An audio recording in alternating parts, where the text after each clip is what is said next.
Mais d'abord, ces images, vous allez les découvrir, des dizaines de personnes faisant la queue à l'extérieur de la salle du jeu de paume à Blois. Pour peu, on se croirait de retour à la vie d'avant. En réalité, un ticket pour celle d'après. 3 vaccinodromes comme celui-ci ont donc ouvert chez nous. Les 2 autres sont à Saint-Avertin et Saint-Cyr-sur-Loire. Chacun capable de vacciner 500 à 1000 personnes par jour quand il fallait une semaine. Paul Boyer et Lucas Chopin étaient présents pour ce nouveau coup d'accélérateur. Des centaines de personnes patientent avant de recevoir leur première dose. Une fois enregistré, on s'occupe comme on peut pour passer le temps.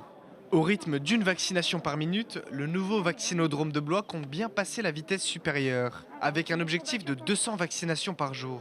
Il suffit de prendre un rendez-vous sur Doctolib. Il reste encore des créneaux disponibles pour jeudi et vendredi de la semaine prochaine. Donc vous voyez, il y a des dates qui sont des dates raisonnables, en tout cas assez proches. C'est plus de 50 personnes qui sont mobilisées par demi-journée, 50 personnes le matin, 50 personnes l'après-midi, de façon à ce qu'on puisse réaliser ces 900 vaccinations par jour.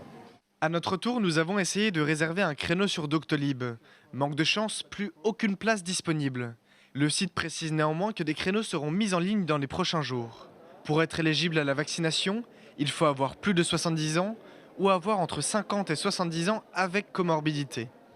Une fois la dose reçue, c'est le soulagement du côté des patients. Je viens de me faire vacciner pour la première fois, première injection. Je me suis décidé au dernier moment en passant par Doctolib et puis je pouvais m'inscrire et de là je suis parti.